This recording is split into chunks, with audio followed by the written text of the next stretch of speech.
Welcome, everybody, to episode 7 of the Healthy Habit Podcast. I'm your host, Dr. Dayan, owner and physician at Healthy Habit Medical Center, located right inside Healthy Habit Health Foods. And today on episode 7, we're talking with Lynn Vitale, who practiced as a certified nutritionist, Ayurvedic Clinical Consultant, advanced bodyworker, and a yoga therapist since 1996. Much of Amber's nutrition practice was in collaboration with functional medicine doctors and other integrative practitioners. Since 2008, she's also produced written and video educational content for many publications, as well as for her own clients and an interested public audience. Amber's been a member of the Garden of Life education team since 2014. Welcome, Amber, to the Healthy Habit Podcast.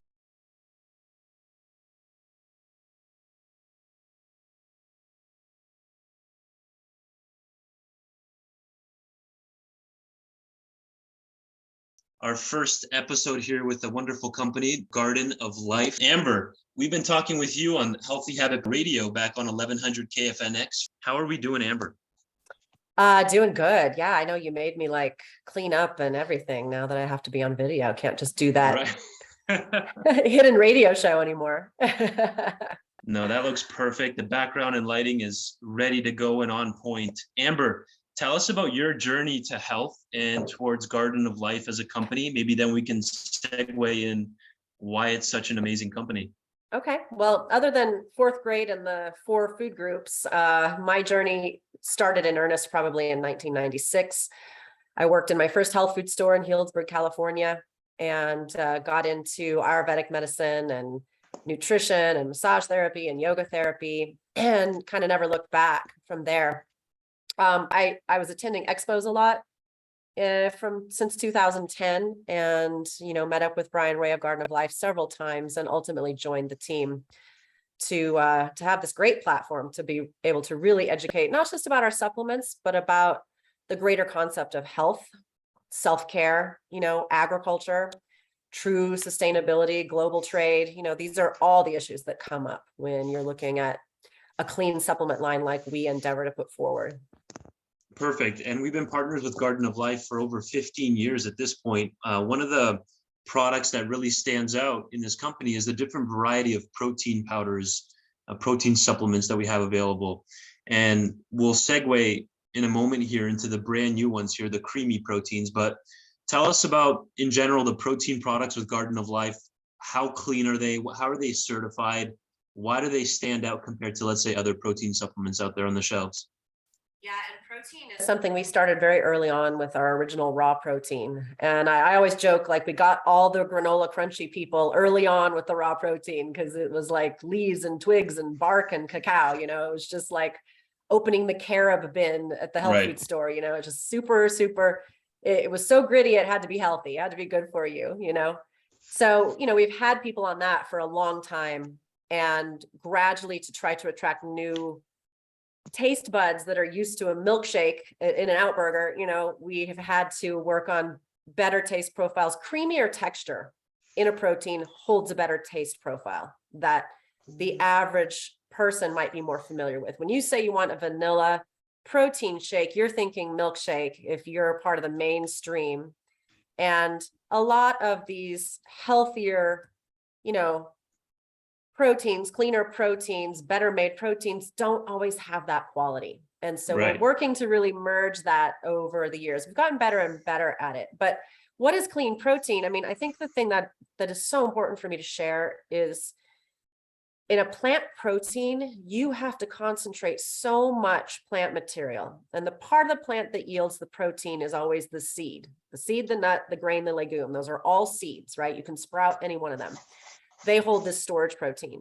And so if you are looking for a plant-based protein, or you have a plant-based diet or a strict vegan diet, you have to use multiple seeds, nuts, grains, and legumes to accomplish a complete, not just all the amino acids, but the right ratios, so that your body can rebuild itself on a daily basis. If you don't have the right ratios, your body will fail to build something, and you'll waste the rest of the amino acids in that food that you're eating. You'll just urinate them out, and it'll put a stress, on the kidneys. This is where people say, doesn't excess protein stress the kidneys? Yes, when you're wasting it without the pairing up of the proper amino acids. So if you're talking a bag of brown rice to make a scoop or two of brown rice protein, that brown rice had better be clean. If it is not clean, if it's sprayed with glyphosate, which rice has been sprayed with glyphosate since 1980, which is the main ingredient in Roundup, right, to dry it. If it's sprayed with pesticides, if it has fungicides, if it has processing chemicals, and you're concentrating all of that, you are taking in more chemicals than if you just had a bowl of wheat berries, or a bowl of rice, right? So this is just what I really need people to know about their protein products. They think, oh, it's just a supplement. I eat clean the rest of my diet, so this is fine. Your supplement is more concentrated than your dinner plate. So it's more important that it be clean. And when you look at a company like Garden of Life, and how we've grown, and probably in this industry, how much raw material we have to source, we have an impact on the places we source from. And so if we demand organic certification, if we demand non-GMO project verification, if we demand chemical analyses for pesticides to make sure everything's being done the way it's supposed to, then we are making agriculture better and life cleaner for the people who live where we are sourcing. If we're getting brown rice from Vietnam and Cambodia, and we're pushing for organic, and we're pushing for low heavy metals, we are changing the environment that people live in there for the better. So it is a force for good. You do have that kind of pry bar to kind of change things globally when you're sourcing so much of these raw materials. And so our proteins, by and large, in the plant category are organic. They are non-GMO project verified. And I think it's important because people talk about heavy metals a lot, and you can see all kinds of exposés on heavy metals out there. And I just like to address it head on, because if you are looking at plant proteins, there will always be earth elements in there. It's impossible to avoid. This plant is growing directly in the soil. The plant doesn't have a liver. So whatever the plant takes up is going to be in that product. And to refine it out would make it an extremely refined product. So you have to source where you get the least heavy metals, but know that every plant that you buy at the grocery store and eat whole, or the way that it is, you are going to get those, Wow. Animal proteins, egg whites, whey protein, the animal already processed and stored away those heavy metals. So they're not in those. You can't compare whey protein to plant protein for heavy metals. They're two different animals, literally, two different kingdoms of taxonomy. And so since, when's it been? Was it 2012, 2014? Since then, we have partnered with As You Sow, which is a non-for-profit organization in California that demands a much more stringent standard on heavy metals than even the EPA demands. So we are beholden to the standards that they hold us to, which is more stringent than the EPA standards. And every one of our products can be pulled off the shelf and sampled by them at any given time, and we have to be under those limits. And the way that you know that as a consumer is that if you buy a product and it has a little sticker on it that says this product is known to residents of the state of California to cause fetal harm or cancer or birth defects, or that it's over the Prop 65 limit for California. Okay. All of our products are in California, and they're in Arizona, and they're in Canada, and they're in the UK, and they are all the same. And they all test low enough to be below that Prop 65 standard and not have to have that sticker. So we don't have a product at Garden of Life that has to carry that sticker. And that's how you know it's clean, besides the other certifications. Right. You look for something like that. There are some great brands out there, maybe smaller brands that are going for efficacy, and they want to put in some hemp and some flax, and because those are good for you, and they accept that sticker from California because they know those foods are good for you. They know that you would eat them in your bowl. Sure. And you just have to understand that this is kind of the way it is with California and Prop 65. But with the influence that we yield at Garden of Life, we have been able to kind of dial in supply chains that are low enough that when we put everything together, we stay below that and don't even have to deal with it at all, which I love.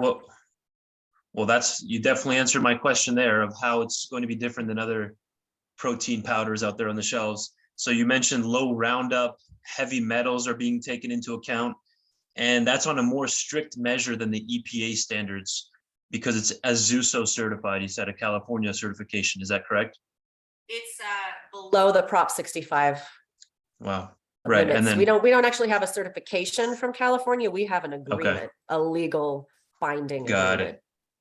Amazing. And all the Garden of Life protein powders are going to be organic and non-GMO certified and guaranteed to have those low, very low contents of the heavy metals. Give some examples of those heavy metals, Amber, and why are they an issue? And I'm pretty sure that's hinting, correct me if I'm wrong, that other protein powders are therefore going to have a bit more heavy metals than the ones that we're discussing in. They may and they may not, and they Okay. may this round and they may not the next round. And it might, with supply chain issues since 2020, Okay. I think we probably have seen a lot more of that because a company is just like, shoot, we can't get our rice from so-and-so and we have to pivot and go get it here. And we don't have time to, look for something that's lower metals. And so, it can vary. And this is why you see these big reveals and these laboratory tests every once in a while. Sure. And so lead is a big one. Arsenic is a big one. And it doesn't matter if it's organically grown, that will not change metal. Right. It can come in the rain and you can have no control over it because it's drifting from some industrial part of the country. It can come in groundwater. It can be there naturally and just be pulled up by a plant like rice, which is a chelating plant. What that means is rice is really good at pulling that out of the soil. Hemp is really good at pulling that out of the soil. So it will accumulate in some of these bioaccumulating plants. That doesn't negate their benefit to you. You just have to really test the soil before you start growing there. And when you're sourcing globally, that may or may not have been done. So it takes a lot of background research to find an area that isn't suffering from that. Another one is cadmium. And it's not so much in the rice or the hemp or the flax or the chia, it's in cacao. And cadmium can be a toxic dump metal that will show up in a toxic waste dump. Okay. But who goes and plants their cacao trees on a toxic waste dump? That's typically not how it happened. Volcanic activity over millennia, over millions and billions of years can bring these metals to the surface. And cadmium comes out of volcanoes and it shows up in a lot of cacao because a lot of cacao is in the Ring of Fire and areas like that where you have had or still have that volcanic activity. So we have had to establish multiple sources of cacao that are low in metals and employ other tactics like different flavor combinations to get that rich chocolate flavor without so much bulk raw cacao. Like our original raw protein had lots of, you could taste it, that bitter raw cacao, that texture. And, we had to back off of that and make sort of more of a milk chocolate flavor in order to mitigate those cadmium levels that you just almost can't avoid to a certain extent. So you mentioned lead, arsenic, cadmium. Those are some common heavy metals that you can find. And then mercury. Bioaccumulated. Mercury. Yeah. But the lead, the arsenic, the mercury, that's typically coming probably from an industry, water supply, rain, drift, more than anything. Like you could have a organic acreage near a concrete plant, a cement plant, or one that used to be, and you will have lead still accumulated in the air and the soil. Whatever falls out, you can't control. So I have some ideas in my mind of what the problems are with these heavy metals, from being neurotoxic to kidney damaging. But what do you have on your radar for what are the issues with these heavy metals building up in the human body? What happens? What's bad about it? So, well, it's important to know the difference between these heavy metals being in your water supply, inorganic, not bound to anything, just floating around and looking for something in you to attach to and cause, neurological damage, liver damage, stress your capacity. People who we always have candida, but if you ingest a lot of extra heavy metals, the candida increases because your body, it's almost your body's using it as a buffer. The yeast actually absorb it, just like algae can clean it up and other microorganisms. And so you will have a very hard time getting rid of candida if you are exposed to a lot of inorganic heavy metals. And so it is important. I don't get into this very often, Okay. but if we look at mercury in fish, in the fish, it's organically bound. It is bound up in the living, metabolic and cellular structures of that fish, along with a lot of selenium, along with the way the fish is processing and binding it. It is not nearly as toxic to get mercury from your fish as it is to get mercury in an inorganic form in your water. Oh, Okay. It's not as toxic to get lead in your kale or your avocado or your rice protein as it is to get it from your windowsill, paint chips or lead pipes. okay. And so I think our average customer doesn't understand that. The EPA standards are set for water. California has a kind of a double standard for water and inorganic metals versus those that are in food that are organically bound that you almost can't avoid. No, your body has a much higher tolerance for those. But when it comes to somebody who's sick, somebody who's coming to a doctor with a multitude of problems, they do a hair test, they do a DMSA challenge, for heavy metal toxicity and find elevated levels, they're not clearing it. When they hear heavy metals in a product, they freak out because they don't want more exposure, but it's almost impossible. Right. You can't go outside and breathe. It's about improving the body's ability to eliminate that. And that brings us around to why supplementation is necessary, because we are not living the natural life that we did 200, 300, 500 years ago. And even in living that natural life, if a volcano exploded near you, you would be exposed to incredibly toxic chemicals for a period of time that might shorten your lifespan and you wouldn't know why, And so we're exposed to that, most of us, every day in ways that we don't even know, and we're exposed to plastics and phthalates and other endocrine disruptors. And, the heavy metals, probably one of the best things. And this is why it took me a long time to really understand why we would high dose vitamin C, when in our food, it never reaches 1,000 milligrams, let alone 10,000, And really, I think the leading researchers in that say it's because of our toxic exposures to these things on a daily basis. And if you have constant antioxidants like vitamin C, ascorbic acid in your system, you can constantly be neutralizing your exposures, even when you don't know you're exposed. So our raw protein, it was originally formulated to act in your body the way an animal protein would act. And that's why we added A, C, E, and K to that protein to improve your utilization of those plant proteins. If you were eating animal products, it would already be almost bioactive for you. And it's just a truth. Animal proteins are like your proteins, and your body recognizes them and has less work to implement them in your body and gets all the nutrients that come with it, especially if in cultures still today who eat the whole animal over the course of a week or a month, ultimately use all parts of the animal. Most of us we get a lean chicken breast, a lean filet mignon, a lean filet of fish, and we leave the skin. I don't like the skin. You're missing out on, I don't like the organ meats. That's gross. Every traditional culture today still, and all indigenous cultures, use the whole animal if they ate animals. That's literally one of my favorite topics, Amber, and you beat me to the punch. That's exactly what I was going to ask you. Why supplement protein? And you just started off answering that. The level of toxins that we're exposed to nowadays is way higher than ever before. We're probably not getting complete amounts from our food.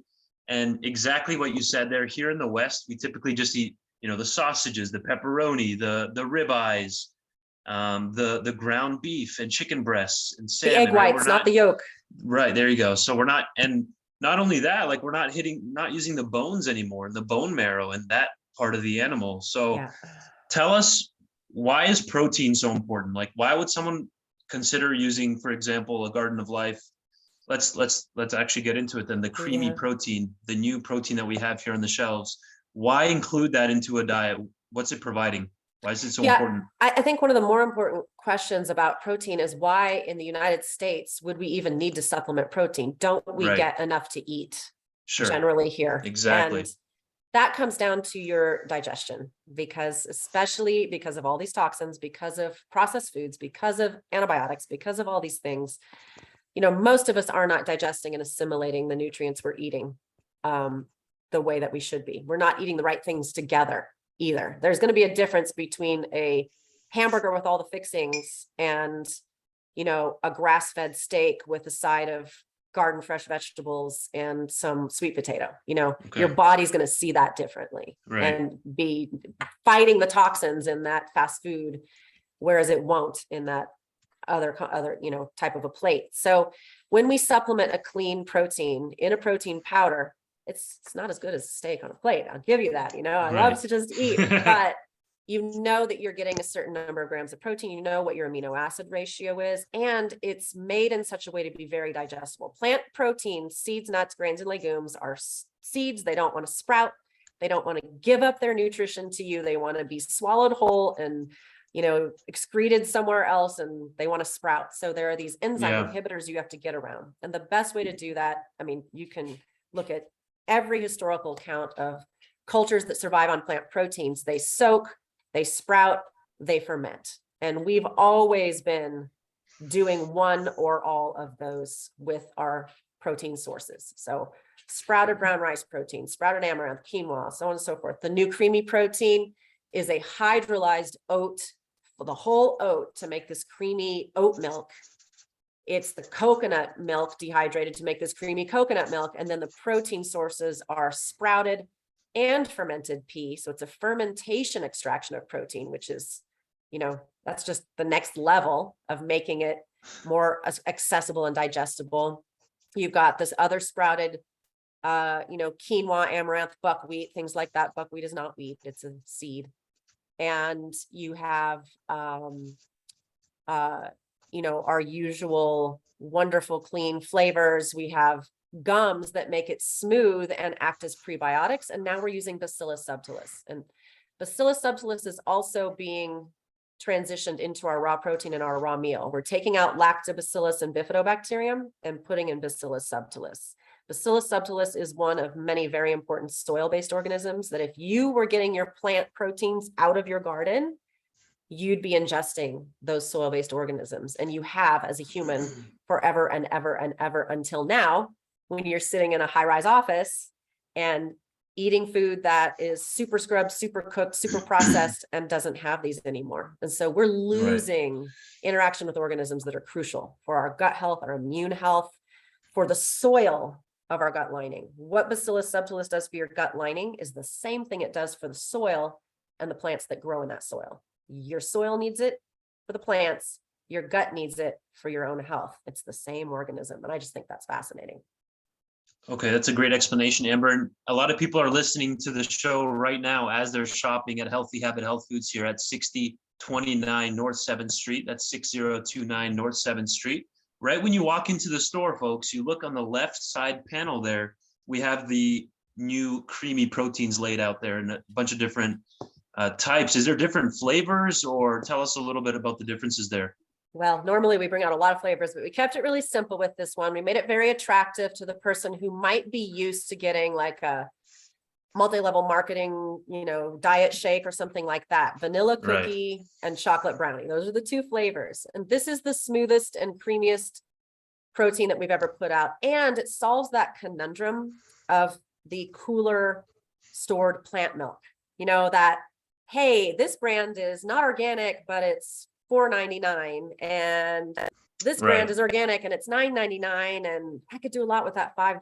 Does it really matter if my almonds aren't organic? And what's carrageenan, and what's gellan gum, and what's potassium sorbate and sodium benzoate? And this is what I do every time I have to buy plant milk for my son who doesn't do as well with dairy. I'm just like, this creamy protein has the dehydrated oat milk and the dehydrated coconut milk in it already. You add water and the plant milk is in there with no gellan gum, no carrageenan, no preservatives, no sugars, just all that good creaminess in your shaker cup. You don't even have to use another plant milk if you don't want to. So I love that about it. It's delivering everything that we want in one shaker cup with water.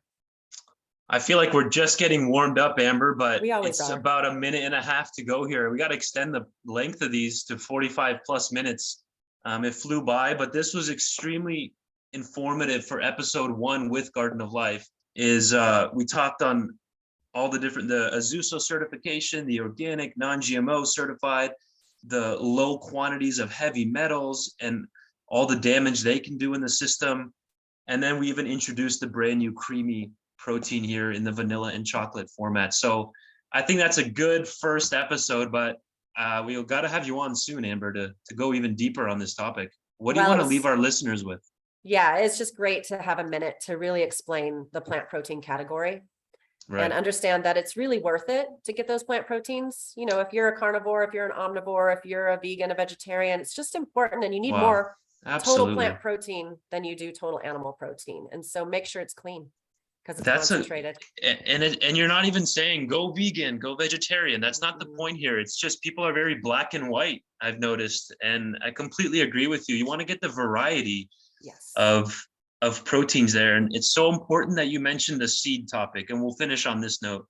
I've noticed that clinically as a hidden root cause of a lot of gut issues. People are just by the handful pounding nuts and seeds, and obviously they're not fermented, they're not sprouted, they're just de-shelled, so then you can just go to town on it. And so even the squirrel berries its nut and lets it rot a little bit, you know. Right so that to make it a little more digestible. Exactly, easier in the gut. Amber, thank you so much. What's a good contact that people can follow through with? I'll leave the links below in the description box. Yep, just the www.gardenoflife.com. The best way to reach us. And there's actually, if you go into testing, if you go in the search bar for testing, you will see our information on heavy metals and, you know, that process that we went through years ago to do the very best that is possible to do with plant proteins. Amazing. You guys are all incredible. You, Christy, Steve Tippett, the whole team there. You guys have been incredible partners of ours. We appreciate your time. Thanks, Amber, for your time, and we'll talk to you soon. All right. I hope so. Take care.